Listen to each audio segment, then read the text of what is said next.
अब चौथे गुणस्थान वाले की बात देखते हैं हम।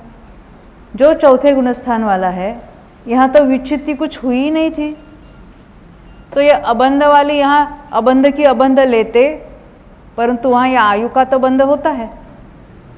ये तो 46 में से हम जो हमने 2 वहाँ कम कर दी थी और अबंध में डाली थी, वो अबंध में से ये बंध में फिर मिलेगी। ये 2 आयु यहाँ मिल जाएगी और तीर्थंकर प्रकृति का भी बंध शुरू हो जाएगा। आहारक का तो नहीं होगा। चौथे गुणस्थान से तीर्थंकर प्रकृति बंध योग्य प्रकृतियों में हम गिनाएंगे। पहले तो हमने पहले, दूसरे और तीसरे गुणस्थान में तो उसको नहीं गिना था, अबंध प्रकृतियों में डाला था। अब यहाँ कौन सी आ मिलेगी? यहाँ तो 74 है और यहाँ 77 लिखी है। तीसरे गुणस्थान में बंधक कम था, 74 का था, और चौथे में 77 का होने लगा। 2 आयु आ मिली और तीर्थंकर प्रकृति भी। ये जो प्लस लिखा है ना, इसके लिए लिखा, और वो जो लिखा था वो अबंध के लिए लिखा था। यहाँ 2 आयु और तीर्थंकर बंध योग्य में आ मिली, इसलिए 74 से ये बढ़कर 77 हो गया। हाँ, 2 आयु कौन सी मिली? मनुष्य आयु और देवायु। चौथे गुणस्थान में बंध योग्य अनेक जीवों की अपेक्षा। क्यों? मनुष्य तो देवायु बांधेंगे, सम्यक दृष्टि मनुष्य देवायु का बंध करेंगे, सम्यक दृष्टि तिर्यंच भी देवायु का बंध करेंगे, सम्यक दृष्टि नारकी मनुष्य आयु का बंध करेंगे, और सम्यक दृष्टि देव वो भी मनुष्य आयु का बंध करेंगे। ये सारे नियम है। तो यहाँ हम यहाँ तक आए हैं चौथे गुणस्थान में। यहाँ तो कोई विच्छित्ति नहीं थी, और वो 46 में से ये 3 हमने कम कर दिए, इसलिए अबंध में 43 यानी 43 रह गए, और बाकी यहाँ 77 का बंध है। विच्छित्ति तो हमने देखी थी पहले। अब यहाँ चौथे गुणस्थान में 10 प्रकृतियों की विच्छित्ति हुई। अब ये जो 10 की विच्छित्ति हुई है और यहाँ पर 43 थे, तो ये तो अबंध थी वहाँ पर, और 10 की और विच्छित्ति हुई, यानी इसका भी बंध रुक गया है। तो 5वें गुणस्थान वाले को 43 + 10 53 ये अबंध में चली जाएगी। ये बात कुछ ख्याल में आती है? 5वें गुणस्थान वालों को कितनी प्रकृतियों का बंधन नहीं हो रहा है? अबंध प्रकृतियाँ कितनी है? हाँ, तो चौथे में जो 43 अबंध थी और चौथे में विच्छित्ति होने वाली 10 उसमें मिला दी, तो ये जो 53 प्रकृतियाँ ये 5वें गुणस्थान के लिए अबंध हो जाएगी।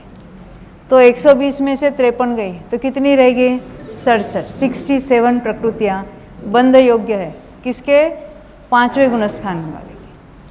हम देखते हैं ना, अभी तो मोक्ष मार्ग पर आरूढ़ है, जितना ऊपर के गुणस्थानों में चला जाएगा, ये तो नाना जीवों की अपेक्षा बात हो रही है। एक जीव की अपेक्षा उसमें और कुछ वेरिएशंस हो जाएंगे।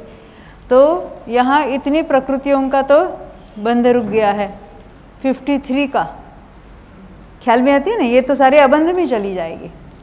अब फिर छठे गुणस्थान में की बात करते हैं। यहाँ तो 53 है अबंध, हाँ, और 5वें गुणस्थान में बंध विच्छित्ति 4 की हुई। कौन से 4 की? प्रत्याख्यान। प्रत्याख्यान का बंध है और उसकी बंध की विच्छित्ति हुई, तो छठे में प्रत्याख्यान का बंध नहीं होगा। तो ये 4 और ये 53, ये 57 की अबंध हो जाएगी। 57 अबंध है, तो बंध योग्य कितनी रही बची? 120 का हिसाब है अपना, तो 63 ये बंध योग्य हो जाएगी। अब छठे गुणस्थान की बंध विच्छित्ति 6, कौन से? हाँ, अस्थिर, अशुभ, असाता वेदनीय, अयशस कीर्ति, अरति और शोक, ये छठे गुणस्थान में। तो पहले ही वो अबंध कितनी थी? यहाँ पर 57 अबंध थी। 53 यहाँ थी ना 5वें गुणस्थान में, और ये 4 मिलकर 57 हुई थी, और बंध योग्य 63 थी। अब 7वें गुणस्थान वाला जो जीव, ये 57 और 6 कितने होते हैं? 63 अबंध होनी चाहिए थे, परंतु आहारक अंगोपांग का बंध शुरू हो जाता है।